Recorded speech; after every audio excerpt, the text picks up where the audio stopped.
श्रीमद् भागवत महापुराण प्रथम खंड पृष्ठ क्रमांक 978 का 16वां अध्याय, अष्टम स्कंध का 16वां अध्याय। कश्यप जी के द्वारा अदिति को पयोव्रत का उपदेश।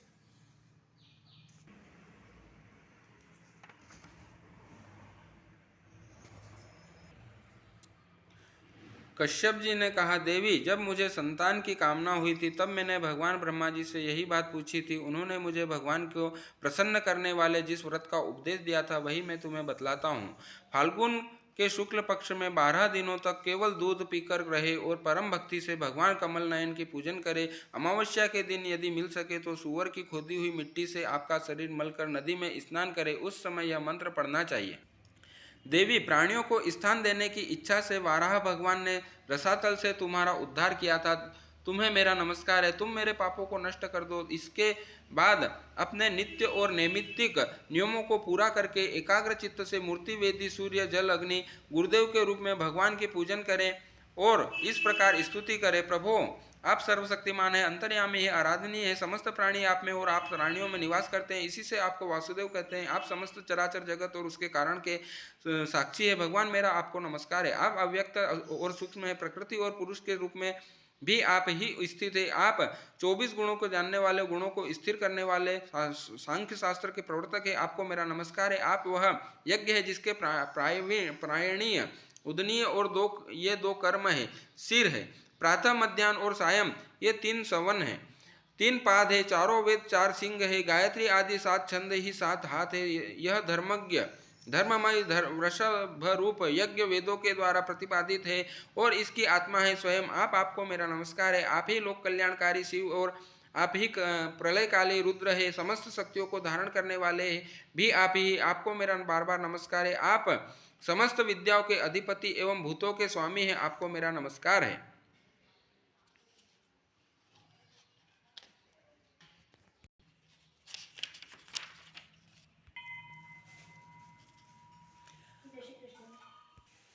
आप ही सबके प्राण और आप ही इस जगत के स्वरूप भी है। आप योग के कारण तो है ही, स्वयं योग और उससे मिलने वाला ऐश्वर्य भी आप ही है। हिरण्यगर्भ, आपके लिए मेरे नमस्कार है। आप ही आदिदेव है, आप सबके साक्षी है। आप ही नर नारायण ऋषि के रूप में प्रकट स्वयं भगवान है। आपको मेरा नमस्कार है।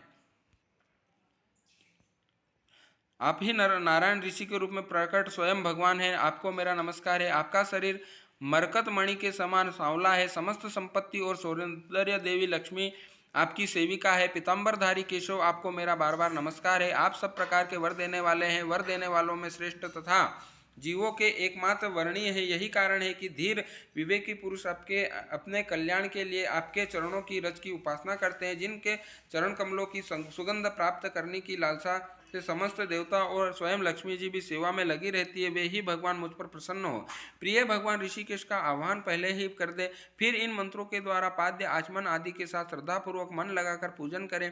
गंध आदि माला से पूजन करके भगवान को दूध से स्नान करावे। उसके बाद वस्त्र, यज्ञोपवीत, आभूषण, पाद्य, आचमन, गंध, धूप आदि के द्वारा 12 अक्षर मंत्र भगवान की पूजन करे। यदि सामर्थ्य हो तो दूध में पकाए हुए तथा घी और गुड़ में मिले हुए साली चावल का नैवेद्य लगाए, उसी का 12 अक्षर मंत्र से हवन करे। उस नैवेद्य को भगवान के भक्तों में बांट दे या स्वयं पाले। आचमन और पूजा के बाद तांबुल निवेदन करे। 108 बार 12 अक्षर मंत्र का जप करे और स्तुतियों के द्वारा भगवान का स्तवन करे। प्रदक्षिणा करके बड़े प्रेम और आनंद से भूमि पर लेटकर दंडवत प्रणाम करे। निर्माल्य को सिर से लगाकर देवता का विसर्जन करे। क्रम से 2 ब्राह्मणों को यथोचित रीति से खीर का भोजन करावे।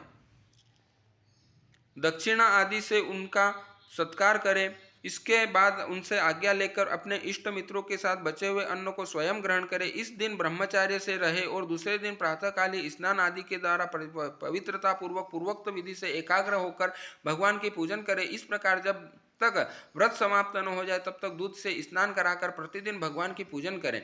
भगवान की पूजा में आदर बुद्धि रखते हुए केवल पयोव्रती रहकर यह व्रत करना चाहिए। पूर्व प्रतिदिन हवन और ब्राह्मण भोजन भी कराना चाहिए। इस प्रकार पयोव्रती रहकर 12 दिन तक प्रतिदिन भगवान की आराधना, होम और आदि पूजन और ब्राह्मण भोजन कराता रहे। फाल्गुन शुक्ल प्रतिपदा से लेकर त्रयोदशी पर्यंत ब्रह्मचर्य से रहे, पृथ्वी पर शयन करे और तीनों समय स्नान करे, झूठ न बोले, पापियों से बात न करे, पाप की बात न करे, बड़े छोटे सब प्रकार के भोगों को त्याग कर दे, इस किसी भी प्राणी को किसी प्रकार से कष्ट न पहुंचाए, भगवान की आराधना में लगा रहे। त्रयोदशी के दिन विधि जानने वाले ब्राह्मणों के द्वारा शास्त्रोक्त विधि से भगवान विष्णु को पंचामृत से स्नान करावे। उस दिन धन का संकोच छोड़कर भगवान की बहुत बड़ी पूजन करनी चाहिए और दूध में चोरू खीर पकाकर विष्णु भगवान को अर्पित करना चाहिए। अत्यंत एकाग्र चित्त से उसी पकाए हुए चूरू के द्वारा भगवान का यजन करना चाहिए और उनको प्रसन्न करने वाले गुणयुक्त स्वादिष्ट नैवेद्य अर्पण करना चाहिए। इसके बाद ज्ञान संपन्न आचार्य और ऋत्विजनों को वस्त्र, आभूषण और गो आदि को देकर संतुष्ट करना चाहिए। प्रिय, इसे भी भगवान की आराधना समझो।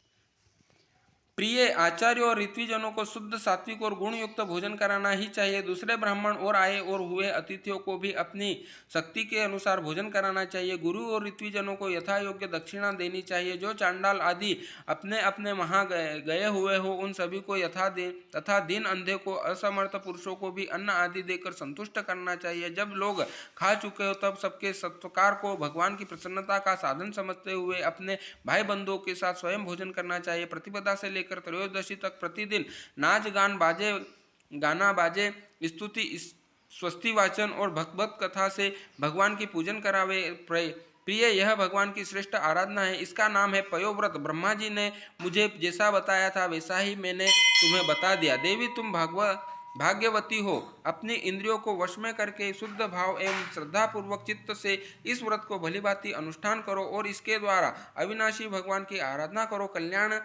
कल्याणी, यह व्रत भगवान को संतुष्ट करने वाला है, इसलिए इसका नाम है सर्वयज्ञ और सर्वव्रत। यह समस्त तपस्याओं का सार है और मुख्य दान है। जिनसे भगवान प्रसन्न हो वे ही सच्चे नियम है, वे ही उत्तम यम है, वे ही वास्तव में तपस्या, ध्यान, व्रत और यज्ञ है। इसलिए देवी, संयम और श्रद्धा से तुम इस व्रत का अनुष्ठान करो। भगवान शीघ्र ही तुम पर प्रसन्न होंगे और तुम्हारी अभिलाषा पूर्ण करेंगे। जय जय श्रीमद्भागवते महापुराणे पारमहंस्यां संहितायाम् अष्टम स्कंदे द्वितीय प्रयोव्रती कथनम नाम षोडशोऽध्यायः। बोलिए श्री कृष्ण कन्हैया लाल की जय। मोरम गढ़वंशी वाले की जय। श्रीमद्भागवत महापुराण की जय। श्री परमेश्वर महादेव की जय।